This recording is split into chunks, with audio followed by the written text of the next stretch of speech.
Hey everybody, it's Ms. DeVos here, and gotta have my stopwatch on so I figure I can have. No, I'm not going over time. My face looks so big on this thing. All right, so here we are doing the hair.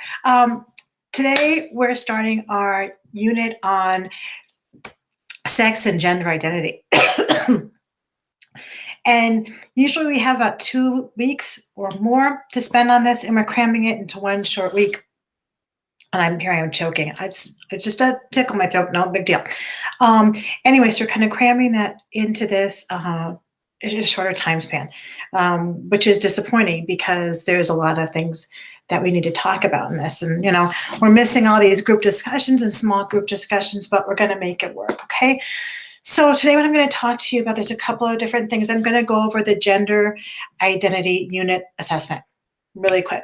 Okay, and then I will go over a PowerPoint that I have on sex and gender terms, the difference between sex and gender, because it's really important. And after that, I'm going to talk to you about gender roles and what they are. What are the rules for gender? How do we know how to act like a girl or act like a boy? How are we taught those things? Okay, so that's what we got in store for you today.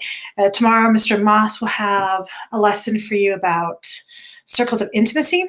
I will do the lecture on Wednesday, and that will be about consent and sex and relationships and all those interesting things that go into that. Ms. Margaret will be talking on Thursday about rape and myths, falsehoods that people assume about rape that are not true. So we'll go on from there. Okay, only 2 more weeks of school left. That's that. All right, I feel like I'm kind of rushing here. All right, so first things first, if you go into Google Classroom, I have scheduled the Gender Identity Unit Assessment. I've put that in there in this new folder, sex and gender, okay?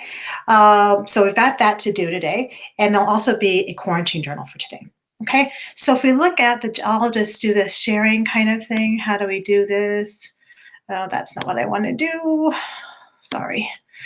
I'm gonna do present now. Sorry, I forgot about that. Okay, so let's do a window here. And I'm going to do this assessment. Let's go over that first, okay? All right. So I think you can see me and you can see what's going on here. And here we go. So again, this is in Google Classroom. You'll see this in the sex and gender unit folder. Okay, so your assessment, and again, for those of you who are like, oh my God, I'm falling behind, I'm overwhelmed. I understand, we all understand. Your focus, your priority should be doing these assessments. Okay, so if you haven't done the media assessments, there's 2 parts to that. Hold off on doing the daily work and let's work on those assessments. You had a racial identity assessment that was for last week. Turn that in, okay? It's not too late. That's okay. We'd rather see your work. So this is your last assessment for a unit, and this is our last unit. And it's a self-portrait. There's a written portion, and then there's actually the artwork portion, okay? So again, this idea is, how do you see yourself in the world? And it kind of goes on the back of that. Remember, you were looking at the racial identity portraits from Wing Young Huey, and how you would ask people, well, how do you think people see you? What are they missing? That whole idea of the danger of the single story. I still love that, from Chimamanda Adichie. So how do you see yourself? And a lot of you wrote some really thoughtful, interesting things. I'm like, here's what people don't know about me. I love that. So think of your identity, and this could include your race. It can include your ethnicity. It can include your religion or your gender or your neighborhood, your family background, how you see yourself. Any one of those things or others, but how do you see yourself? Socially, how do you see yourself socially, emotionally, physically, intellectually? Anyway, sky's the limit. Okay, so there's 2 parts of this assessment. The first one is a self-portrait, and you're going to create a self-portrait. It can be a photo. It can be a collage of other photos and other items. I love it. Painting, if you're a painter. If you like to draw, it could be a sketch. It could be a sculpture. You probably take a picture of that. Any other visual medium you can think of. Love it. Maybe you want to do a movie as a portrait. I don't know. Um, the one thing is all the work must be original. It has to be created by you. Now, if you're doing something and you need someone to push to click the picture for you, I understand that. But please use something new. Kids will always ask, oh, can I use this picture from my cabin last year because it really says who I am? Yeah, I like that. Or your picture when you're in first grade. That's nice. If you can put that in a collage if you want to, but I want you to create something new for this assignment, okay? So if you want to do some of those old pictures and have some other ones, but include that with a new picture of you now. All right, so that's the self-portrait part. The written portion, you have a choice. You can write a one-paragraph explanation of your self-portrait. I chose to portray myself this way because how is this photo you, right?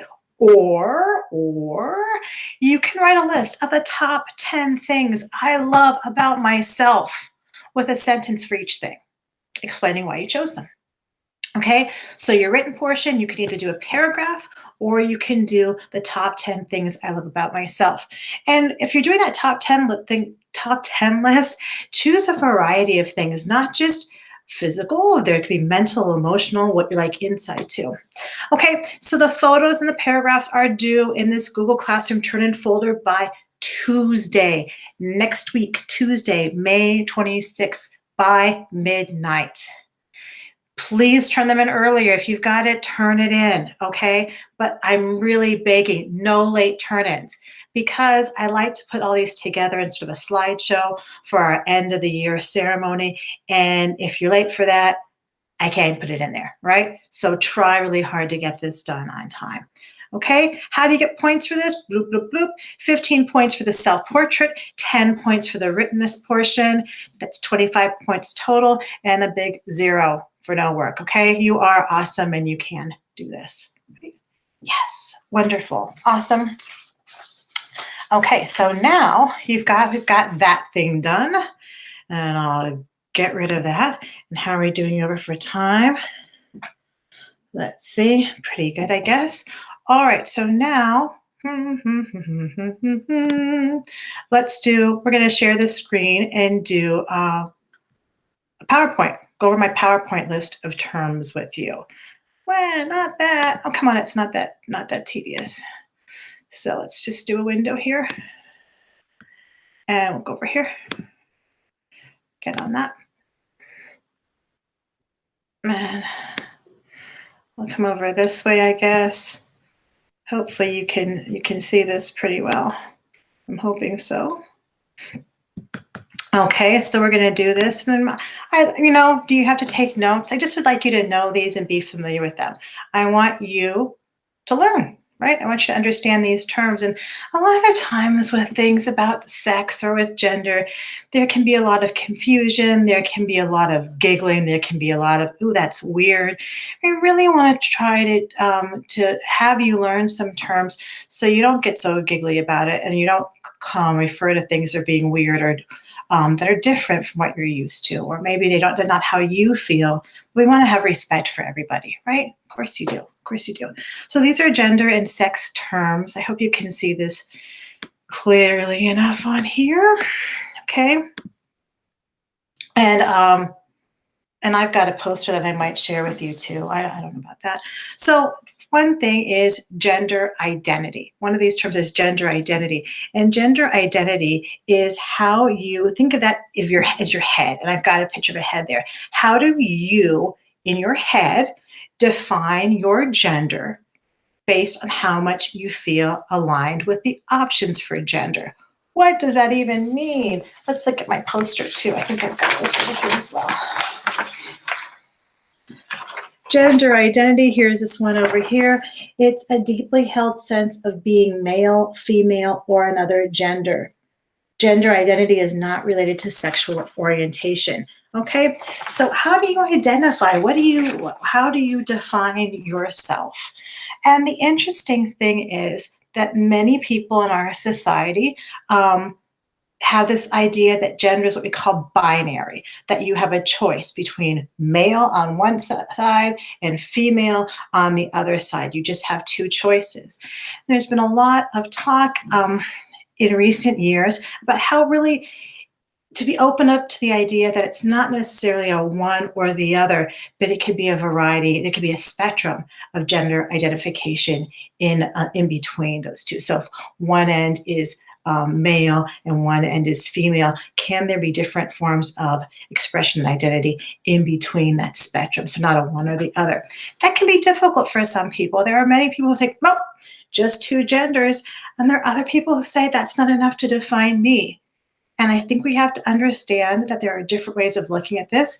Part of getting older and more mature and independent is reading material about this, finding out more, asking questions, talking to people, and making up your own mind. Okay, so identity is how do you identify yourself? And this could be man, it could be woman, it could be gender queer.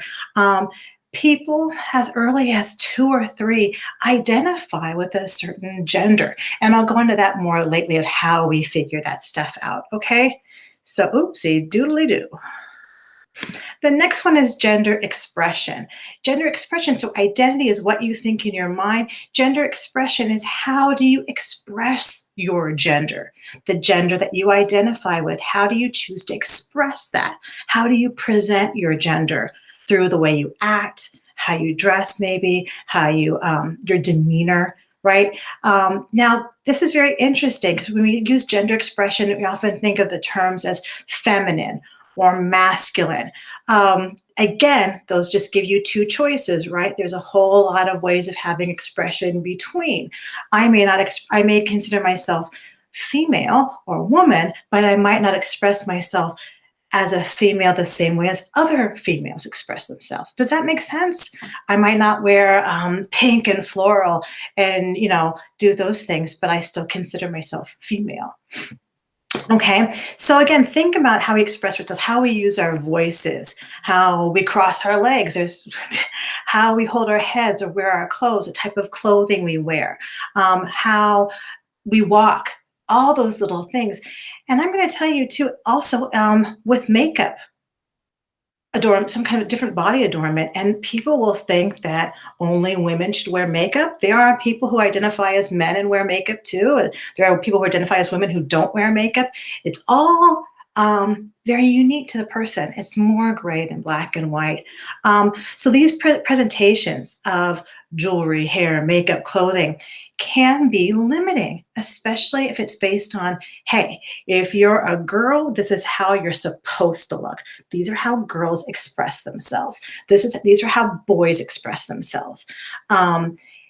If you don't align strictly with one gender, either or, that might be very limiting for how you express yourself with that too. Okay, so again, we want to just understand these terms and different ideas and gender expression. Here's my poster down here. We've got the way individuals show their gender to the world. Again, gender expression is not related to sexual orientation.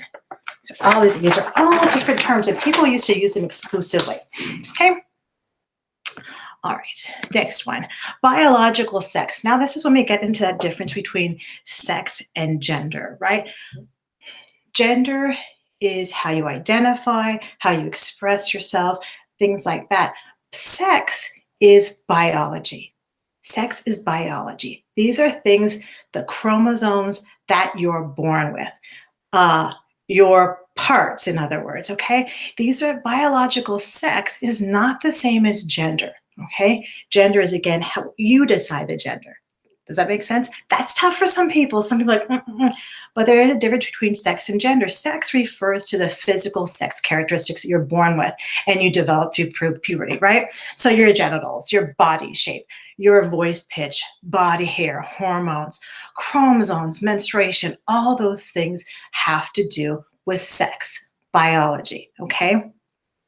And again, these are terms now rather than feminine and masculine or male and female. We would choose, man and woman, we would choose female and male, okay, for biological sex, or often known as AFAB, AFAB, assigned female at birth, where you're born, here's a baby, we see the parts she has, and she's assigned female at birth. You're born, we see the baby, okay, that's what he has. He's assigned male at birth, or AMAB, okay? So those are those terms. You with me? You getting this? I know sometimes it can be a little confusing, like, what? But I want you to know. I want you to know what's going on. Okay. Now, some other terms to know and to be familiar with. Cisgender. Cisgender is a person who identifies, remember that gender identification, with the gender of their biological sex. Okay. Or the gender they were born with. All right. So, example, I was born female and I identify as a woman. Okay. I was born with female biological parts, let's say, and I also identify as a woman. Okay. That means cisgender. That's the term for that. Now, I don't use cisgender. It's also like I don't go around saying, hello, I'm heterosexual. That's because there's this assumption that that's what everybody is. And if you're not, you're something other. Okay. We don't, if we go back to race, often people won't describe me as being a white teacher, right? But if I were a person of color, they might say, oh, that Latina teacher, or oh, that Asian teacher. Not everybody, but sometimes people use this as identifiers, okay? So this is saying cisgender is someone who aligns with their biological, the gender of their biological sex. Okay. Now, then we have another topic, again, a lot of you might have heard of these, some of you might not. Some have heard of them and you thought you had a different interpretation of what they meant. Okay. Gender fluid.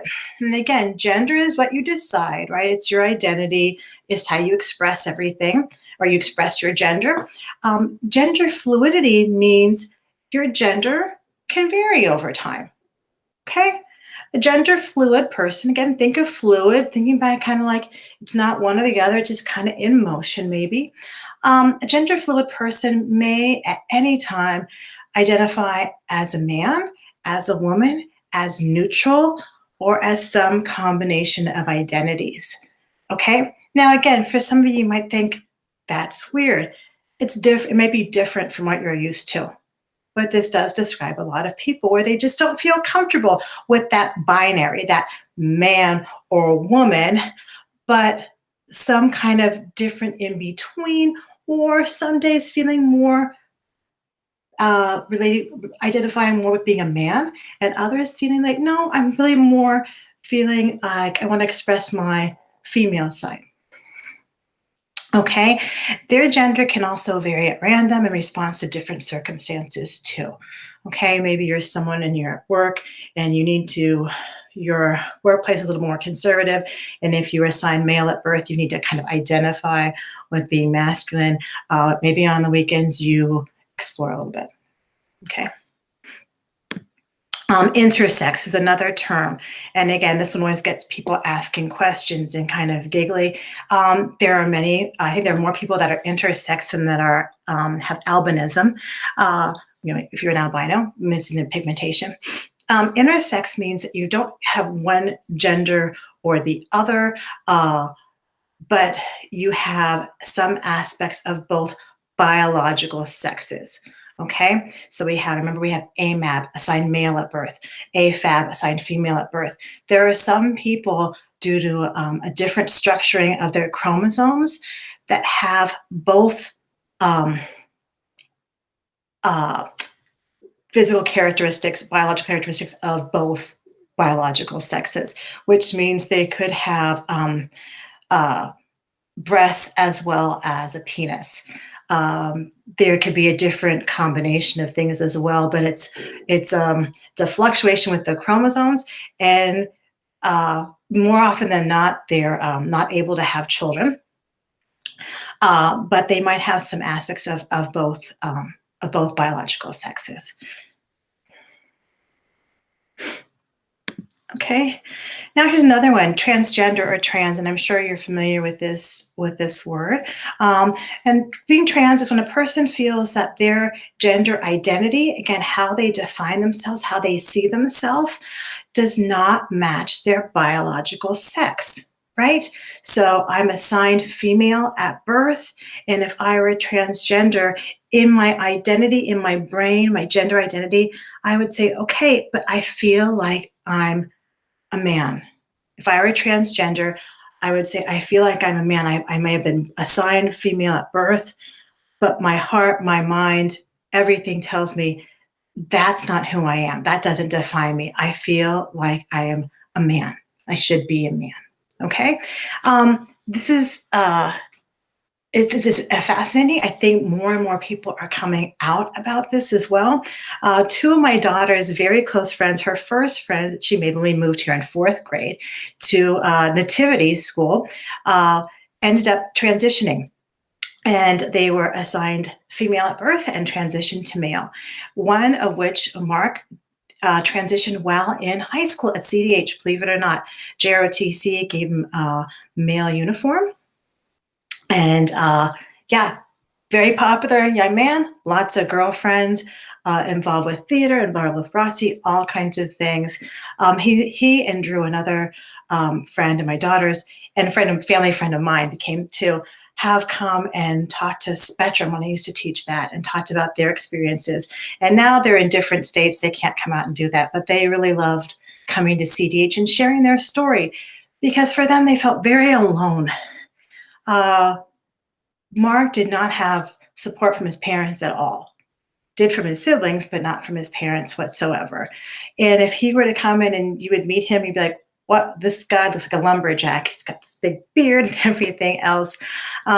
Drew is in seminary school right now. They prefer they, them pronouns. And you'll find some people have their preferred pronouns. That's okay.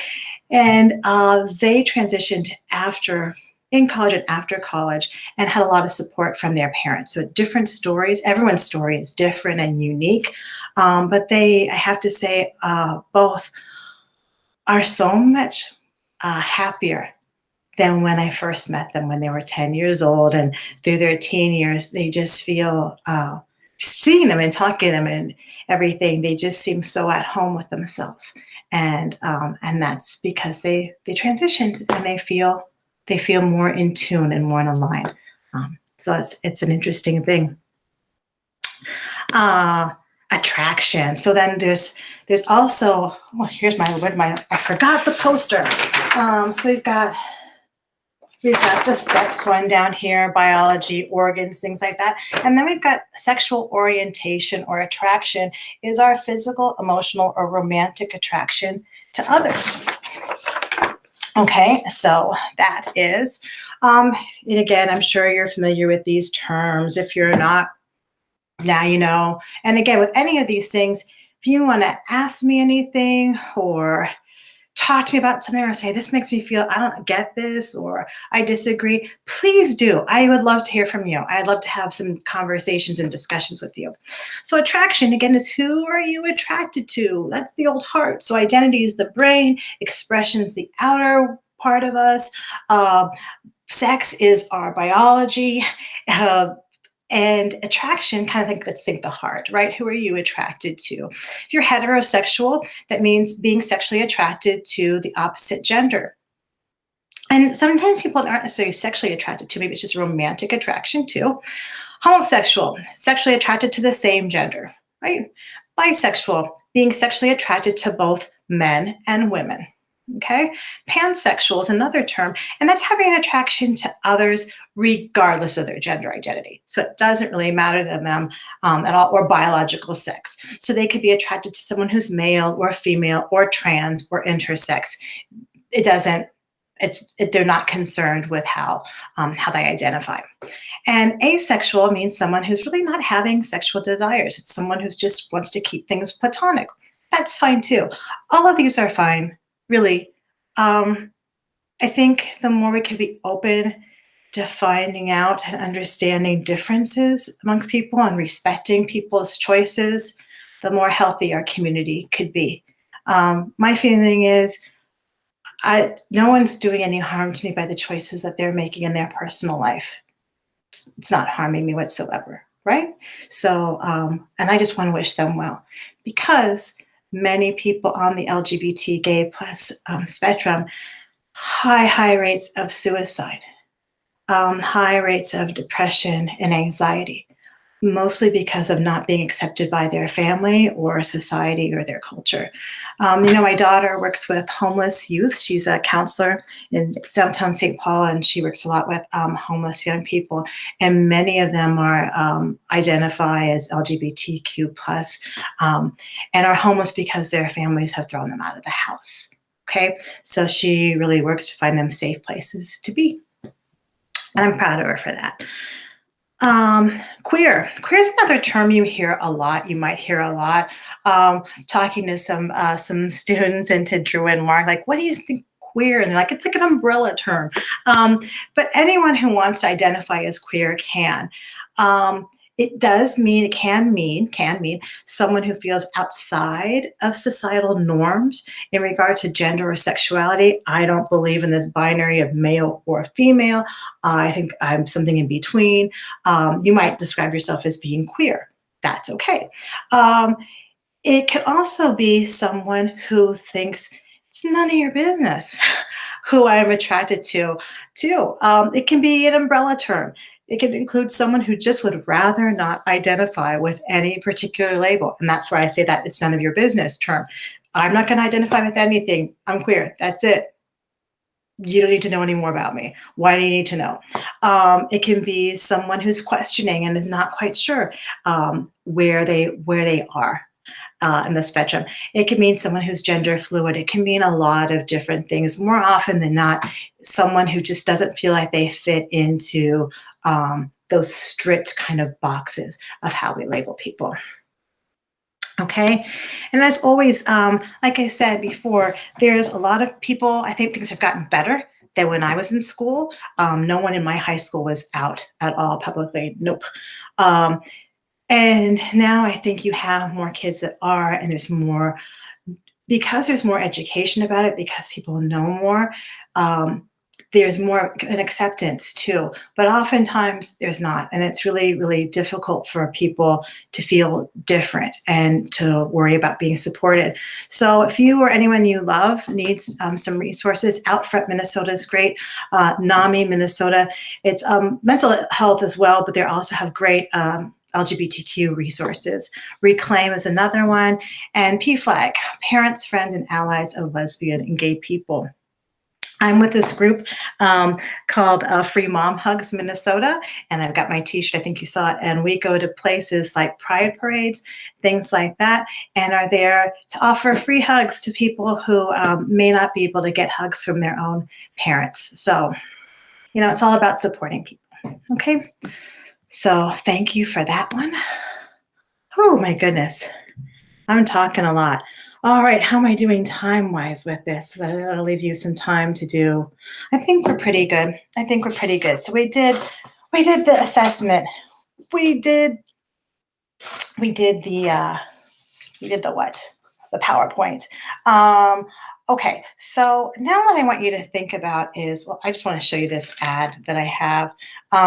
It's Bic for Her. I actually found this in a magazine, I kid you not, years ago. Bic for Her, because women need a special pen to call their own. No, why is my hand, what? The point where potential meets style. Bic for Her pens and pencils allow you to add a touch of personality to your day with beautifully smooth writing and trendy designs. No plain pen for me. I want a Bic for Her. I can't possibly write with anything else. So crazy nuts, but there were pens like that. There are ads for shampoo. Everything is gendered: shampoo, deodorant, all kinds of stuff. And big thing like made for men, made for women. And honestly, skin to skin, armpit to armpits, BO is BO, like hair, right? There's nothing special. There are no hormones put in those things to make you only react and clean you if you're the gender on the label. Craziness, okay? So what I want to do now is talk to you about, remember we talked about social social norms. And social norms were like rules, right? Some of them are explicit rules, some of them are implicit rules, but rules that you're kind of supposed to follow in society, right? And there are gender norms too. There are rules rules for how certain genders are supposed to behave. And again, I go back to this either or, this binary, this men or women, which for many that's too narrow. Okay. Um, Again, what is am I? What's how many degrees of being a woman are you? You know what I mean? What does it mean? So I want you to think about that, and I want you to think um, how little boys sometimes are told, "Hey, hey, boys don't cry. Big boys don't cry." And my heart breaks. I don't know if any of you gentlemen were ever told that as a child. That's awful. It's just because we're all humans. We're all human beings, and we all experience a range of emotions, right? That's what makes us human. So crying is okay, but for some reason in our culture, in our society, there was this ongoing thing that boys weren't supposed to cry. Now, maybe for you, new generation, I've got big hopes for all of you, and you're probably raised differently. I never told my son he couldn't cry. Um, Maybe it was different for you. I don't know. I hope not, because it's limiting, right? And when we think about those emotions and things like that, um, and if we think of stereotypes, let's say, with emotions, men, it's okay for men to be angry, right? If a man or boy is angry, that's kind of acceptable in our society, I'm going to say. Right? What do you think? Do you think it's acceptable? The crying part, no, no, but being angry is okay. On the other hand, so we've got the man, this side, the woman.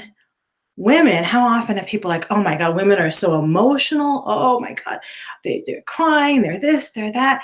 And for women, one social norm for them um, is that women can be emotional, right? It's okay for women to cry in a movie. Oh, they're so emotional. Some people say, oh my God, that woman, women, they're emotional. But there's one emotion that's not okay for women to express, or else they're a bitch, right? And that's anger, right? People, our society, our culture doesn't really accept anger in a woman so much. For men, it's okay to be angry. Just don't cry. Women, you can cry, but no. And you'll see that if I were in class, before I would have a big box on one side, a big box on the other side, and I'd say, okay, in this box, tell me, I'll write them in there. Tell me other things. What are men supposed to do? What are men or boys supposed to be like, right? And then the other box, what are women supposed to be like? What are women supposed to do? Sometimes it's hard. People are like, but men, I think about they're supposed to be athletic, right? Now, not all men are. And I'm going to tell you right now, it doesn't, matter, especially as you get older, that power of being an athlete in high school is not as important as when you're in your 20s and so forth.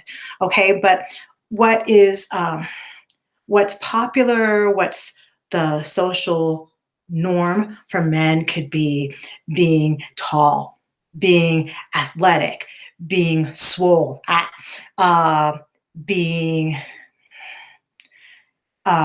maybe being good with women, right? And for women or for girls, you can be athletic. Could you be more athletic than a boy? Is that okay? I mean, I think it should be okay. All these things are like, yeah, I know it's okay.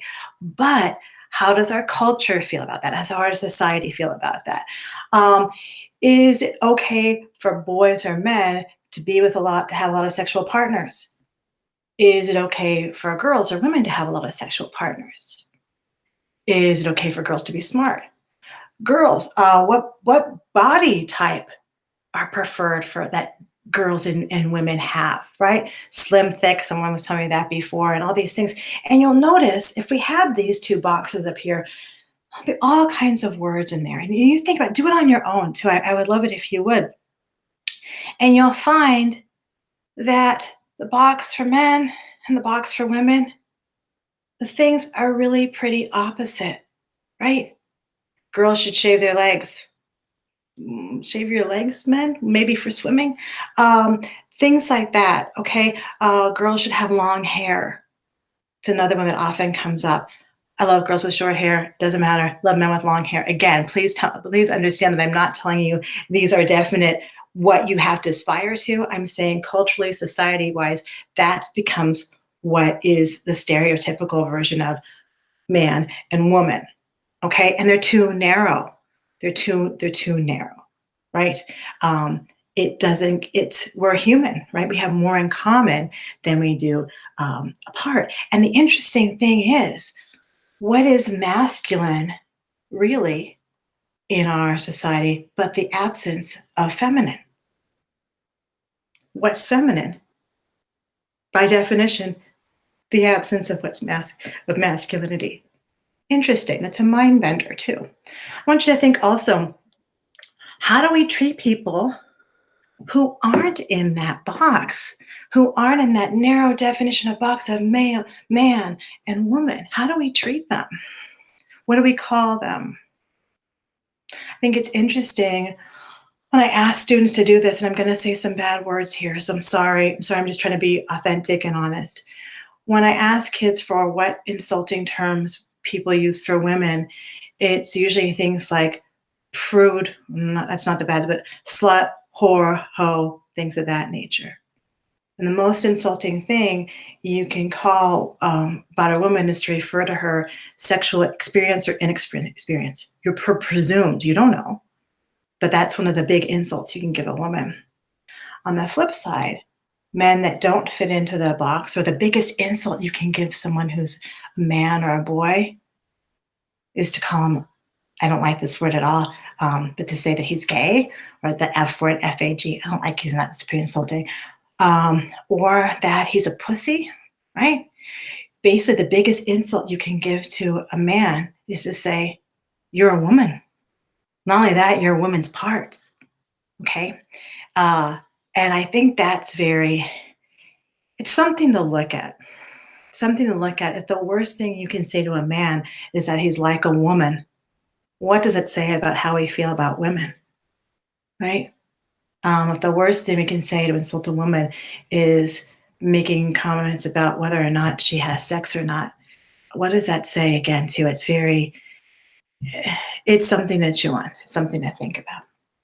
Okay, so what happens and this goes now into more socialization of gender, because people will say that gender is a social construct. Remember how I said race is a social construct, meaning social construct, society, culture builds this, constructs this idea to separate people, right? And so a lot of people think that gender is too. Again, we have more in common than we do apart, but somehow these definitions are like, we got to be opposite of each other.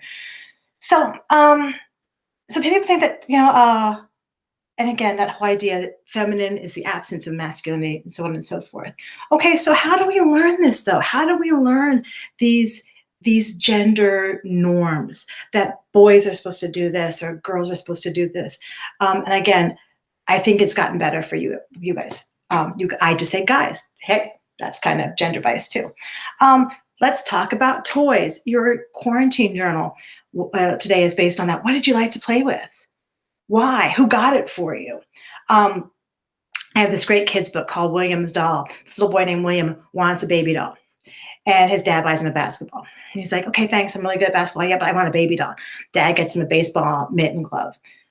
Glove and a bat. And he's like, great. He's really good at that. But he's like, I really want to have a doll. And the dad keeps giving him other things. You get the idea. And finally, grandma comes to town and he's like, I really want a baby doll. She's like, okay. And she gets him one. And the dad's really upset in the book. He's like, oh. And she's like, hey, he wants to learn how to take care of something and someone like a dad. He wants to learn how to be a dad. There's nothing wrong with that. But I think about that. Was there ever a toy that you weren't allowed to play with? Now, maybe you were fine with what you played. I mean, I got my daughter cars and trains. She didn't want anything to do with them. She didn't want baby dolls either, though, but she liked stuffed animals and she liked other dolls and Barbies and things. My son was a big train guy, any kind of vehicle. And I got him a tea set once so he could have a tea party with me and his teddy bears. He was like, okay, I'll do that. But sometimes there are some people who are like, nope, not going to get that for a kid. I remember I got the tea set for my son, and my brother, who's a big football player guy was like, what are you doing? And I'm like, hey, you like to cook, you like to bake. What's the big deal? Ever gone to McDonald's? And if you want a Happy Meal, often they'll say, do you want the boy toy or the girl toy? What if you're a boy and you want that Hello Kitty toy, right? Then you're like, I want the girl. Maybe I don't want the girl toy. Okay. So question, if you, in the future, if you had a daughter and she's like, I want those little green plastic army men. I want to have little wars with them and set up battles. Would you buy them for her? Would you play with them, with them? How about if your friends came over and they were doing something and having you had a lot of friends and family over? Would you encourage her to have her army men out playing and sitting at battlefields there? Just think about that. Now, what if your son wanted a baby doll? Would you get him one? Would you show him how to play with it and play with him with it? What if your friends came over to watch a football game or to have a barbecue and your son came out with this baby doll and wanted to feed it? Would you be embarrassed or would you be okay with that? And I'm not trying to challenge you at all. I'm just saying these are things that come up that we think, we want to be open, but then things, it goes against what's considered the norm, all right? Are action figures really just dolls? And if so, why aren't they called dolls? So how does this happen? How do we learn this? How do we learn? Who taught you, hey, this is how to be a boy? Who taught you, hey, this is how to be a girl? And really, there's a lot of places where this comes from. Hello, media. Ooh, I've got to hurry up pretty soon. Hello, media. The media socializes us. It teaches us about gender. Think of depictions on TV, in movies, in magazines, in books, how often boys and girls are depicted. It's very apparent. I don't know if you haven't seen it. Take a look now with your adult eyes and see how that's done. Parents and family. People, now the big thing is to have a gender reveal, right? But family, case in point, you have a newborn baby. You come home with your newborn baby. I had a daughter first. Here's my daughter. And all the people, once they found out it was a girl, was like, oh, she's so beautiful. Oh, she's so pretty. Oh. And then a couple years later, I had my son. Here he is. Kind of looked a lot like my daughter. I mean, newborn babies, come on now. They're cute, but they, And people would say, oh, oh my God, look how strong he is. What a grip. Oh, he's going to be an athlete. He's a baby. He can't even hold his head up. He doesn't have that muscle strength yet. But we put these assumptions, we put these gender assumptions on kids at a really early age, okay? Schools do it too. Girls are praised for being quiet and obedient as little kids. Boys, that whole idea that boys will be boys, they're expected to be rowdy and physical. They'll get, it's very strange. And oftentimes if people don't fit that gender role, people can shun them and ridicule them and walk away from them. I remember my daughter, again, talking about my kids in preschool, a little girl told her, you're not a girl, Elizabeth, because you don't wear dresses. And my daughter was like, I'm a girl. You told me I'm a girl. I'm a girl. What does that mean? And she was really upset. And it's hard for a little kid to hear those things. Of course, I went and talked to the teacher about that one. All right. But kids, especially, they're really, really careful. They want to fit in. And if our definitions are so narrow, we're kind of hurting them. All right. As children grow, they adopt behaviors that are rewarded by love and praise. They will stop behaviors that are ridiculed or shunned or punished. They will stop that. Okay. By age 3, children have usually learned to prefer toys and clothes that are appropriate, again, quotation marks, for their gender. By 3, they've learned, this is what I'm supposed to be playing with, not that makeup kid over there. Okay, here's another study of young children. 2 researchers did this study, and they found that, I'm going to read it so I get it right, that if the boys were put alone into a room and told that they could play with anything they wanted, nearly half of the boys chose, quote, feminine toys as often as masculine toys, as long as they believe that nobody, especially their fathers, would find out. Okay. Also, researchers asked parents to estimate the level of slope that their 11th month old babies could go down. Okay, crawling, right? And it didn't. The results showed no difference in athletic ability between the two sexes, right? Girls and boys, babies basically perform pretty much the same.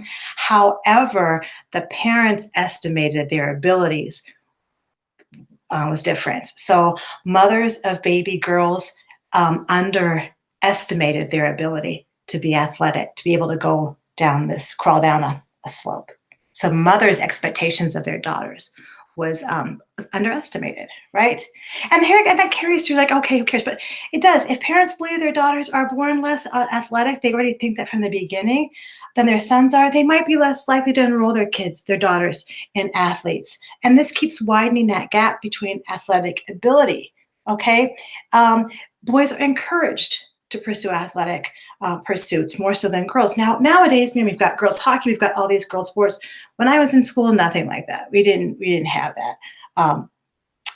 But it's like I said, it's very interesting. If I had time, I don't have time. Oh, I wish you could do it you had time for you to do it on your own. But do me a favor sometimes, look up Target online and look up clothing for babies, baby girl clothes, and then look up clothing for baby boys. Note the difference in colors that are used. I don't know why lions are really big on boys' clothes and llamas are really big on girl clothes. I don't know. If you're a little girl and you like like a lion, sorry, boys like a llama, you're gonna have to get the pink shirt. I don't know, but you'll see those gender stereotypes in baby clothes too. Even diapers are gendered, even pacifiers. There's pink ones and blue ones. Okay, those are already gendered. They don't need to be. And so, and again, who cares? Well, I care. Obviously, you should care too. But there have been studies show that there's a gender bias in education as well. Still, now that teachers expect boys to excel more in math and science, that teachers expect boys not to be as good of writers. There are teachers that call on young men in classes more than young women, or will talk over young women more. Boys will get in trouble more in elementary school. And then that goes also, there's a big wage gap between men and women too.